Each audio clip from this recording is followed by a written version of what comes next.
चलिए बात करते हैं मूलांक 5 वालों की।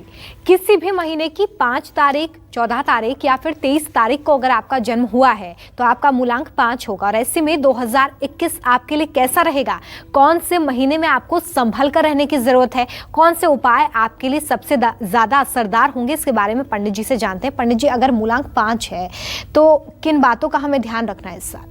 देखो उनका मूलांक 5 जो है बुध का मूलांक है, और बुध ग्रहों में राजकुमार माना जाता है।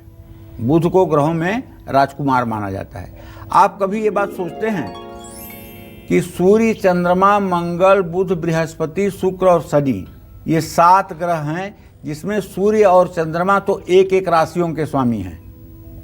जैसे सूर्य सिंह राशि का स्वामी है और चंद्रमा कर्क राशि का स्वामी है, लेकिन बाकी के 5 ग्रह मंगल, बुध, बृहस्पति, शुक्र और शनि, ये 2-2 राशियों के स्वामी हैं। तो ऐसा कैसे हुआ कि सूर्य और चंद्रमा को कम आधिपत्य प्राप्त हुआ और शेष ग्रहों को ज्यादा आधिपत्य प्राप्त हुआ? भाई, आपके पास एक मकान है और किसी के पास 2 मकान है तो दोनों में अंतर है ना। अगर आप सूर्य और चंद्रमा से प्रभावित हैं तो सिंह राशि के जातक सूर्य स्वामी है और कर्क राशि के जातकों का स्वामी चंद्रमा है, एक ही एक राशियों का स्वामी है। लेकिन शेष ग्रह जैसे बुध मिथुन और कन्या के स्वामी हैं, बृहस्पति धनु और मीन के स्वामी हैं, मंगल मेष और वृश्चिक का स्वामी है, शुक्र तुला और वृषभ का स्वामी है, शनि मकर और कुंभ के स्वामी हैं। तो देखिए, ऐसे में मैं विस्तार से यही बात बताना चाहूंगा आपको कि सूर्य और चंद्रमा, ये दोनों ग्रह जो है आपस में राजा रानी ग्रह हैं। सूर्य से एक घर आगे बढ़ने पर कन्या राशि होती है, सिंह राशि से एक राशि आगे बढ़ने पर कन्या राशि होती है, और कर्क राशि से एक राशि पीछे जाने पर मिथुन राशि होती है, और दोनों का स्वामी बुध है। तो इन दोनों ग्रहों को जो मिला बुध, वो बना राजकुमार। अब इसी तरह से सिंह राशि से तीसरी राशि तुला राशि है, और कर्क राशि से पीछे की तीसरी राशि वृषभ राशि है। वृषभ और तुला दोनों का स्वामी हुआ शुक्र। शुक्र माने गृहस्थ जीवन चलाने वाली महिला, दोनों को प्राप्त हो गए। इसी तरह से अगर आप सूर्य से चौथी राशि पर जाएं तो वहां हो जाएगी वृश्चिक राशि, और चंद्रमा से पीछे चौथी राशि पर जाएंगे तो हो जाएगी मेष राशि। दोनों का स्वामी मंगल, ये क्या काम करेगा? सेनापति का। इसी तरह से मकर, कुंभ और सारी राशियां हैं जिसके कारण ये डिवाइडेशन हुआ और सूर्य चंद्रमा एक ही एक राशियों के स्वामी हुए। देखिए, सन 2021 में सूझबूझ से काम करेंगे तो सफलता मिलेगी। अब मैं ये क्यों कह रहा हूं कि सूझबूझ से काम करेंगे? ग्रह जैसा करवाएंगे आप वैसा करेंगे, आपके हाथ में क्या है कि आप सूझबूझ से करेंगे? लेकिन नहीं, राहु ऐश्वर्य का भी ग्रह है, अपार धन संपदा जिसका जीरो शून्य गिना ना जा सके, इतनी दौलत अगर कोई ग्रह दे सकता है तो वो राहु देता है। लेकिन भयंकर नशे का आदि, भयंकर दरिद्रता, भयंकर रोग, ये भी राहु देता है। अगर राहु की अच्छी स्थिति कुंडली में नहीं है तो राहु बुराइयों का जनक बन जाता है। तो ऐसे में सूझबूझ तो रखना ही पड़ेगा। परिवार में सुख शांति रहेगी। सेहत के लिहाज से भी मूलांक 5 वालों के लिए नया साल अच्छा रहने वाला है। 2021 में आप कई रुकावटों को पार कर लेंगे, लोगों का भरोसा जीत पाएंगे, दाम्पत्य जीवन सुखी रहेगा, और यदि आप विवाह योग्य हैं तो आपके विवाह का प्रस्ताव भी आएगा। बच्चों से सुख मिलेगा। विद्यार्थियों के लिए समय अच्छा है। मूलांक 5 वाले नौकरी पेशा लोगों को इस साल सभी का सहयोग प्राप्त होगा।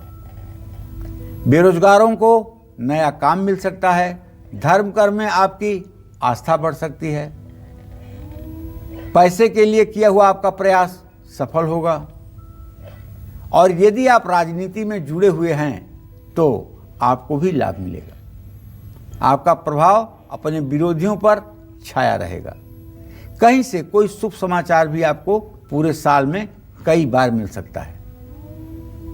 पुराना रुका हुआ पैसा भी मूलांक 5 वालों को 2021 में मिलने की पूरी संभावना बनी हुई है।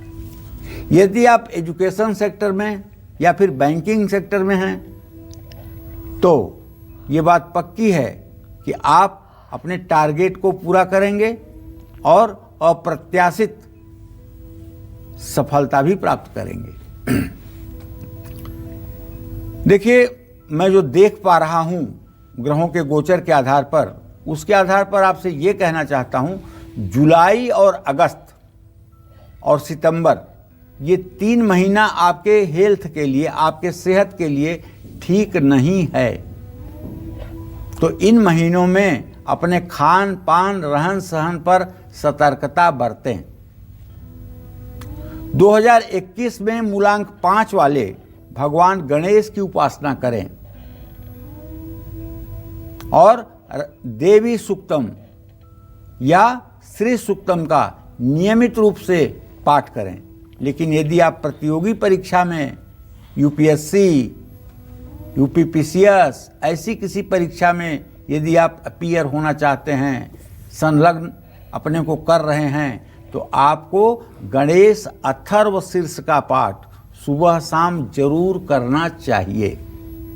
और सुबह शाम सिर्फ गणेश अथर्व शीर्ष का ही पाठ नहीं करना चाहिए, बल्कि आंख बंद करके पूर्व दिशा में मुंह करके सोचिए कि एक पीला 4 पंखुड़ियों वाला बड़ा कमल का फूल है, उस पर पीले रंग के कपड़े पहने हुए गणेश जी विराजमान हैं और आप उन गणेश जी के चरणों में बार बार पीले पीले कमल के फूल चढ़ा रहे हैं।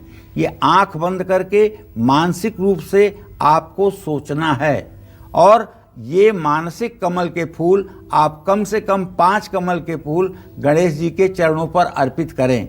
यह नियम अगर सुबह शाम रोज आप बना लें 5 मिनट का, तो आप जिस विषय को एक बार पढ़ेंगे वह विषय सदा सर्वदा के लिए आपको कंठस्थ अर्थात आपके स्मरण शक्ति में आ जाएगा। इसमें कोई संदेह नहीं है। गाय को हरा चारा खिलाएं। अगर हरा चारा नहीं मिलता है तो घिया माने लौकी लेकर के उसके छोटे छोटे टुकड़े करके और उसे गाय को बुधवार को अगर आप खिलाते रहें तो आपको न तो चर्म रोग होगा और न ही आपके साथ आपका कोई मित्र विश्वासघात कर पाएगा। जय मां विंध्यवासिनी। चलिए, कॉलर है हमारे साथ, पंजाब से जुड़ी हुई हैं। बहुत स्वागत है आपका, अपना सवाल करिए। पंडित जी प्रणाम, मेरा नाम जगवीर है। मेरा जन्म तारीख 9 अगस्त 2000। क्या नाम है आपका?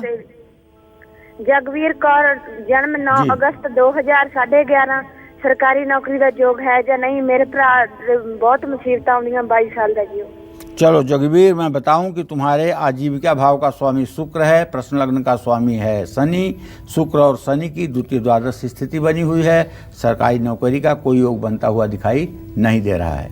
प्राइवेट सेक्टर में, बैंकिंग में या इंश्योरेंस के फील्ड में अगर आप अभी से कोशिश करें तो सफलता आपको मिल सकती है। अभी तो आपकी उम्र 20 साल हुई है। सन 2023 के बाद आपके नौकरी का योग है, प्राइवेट सेक्टर में नौकरी का योग है, या आप विदेश जा कर के बहुत अच्छा कुछ कर सकती हैं। अगर आप विदेश जाना चाहें तो आपके लिए नवंबर 2022 तक विदेश चले जाना चाहिए, उसका भी योग बना हुआ है। नमस्कार, मैं हूं मानक गुप्ता। अगर आपको हमारा ये वीडियो पसंद आया हो तो इसे लाइक और शेयर जरूर करें और हाँ, हमें सब्सक्राइब और फॉलो करना ना भूलें ताकि आप देश और दुनिया की कोई खबर मिस ना करें। तो जुड़े रहिए हमारे साथ और देखते रहिए न्यूज़ 24।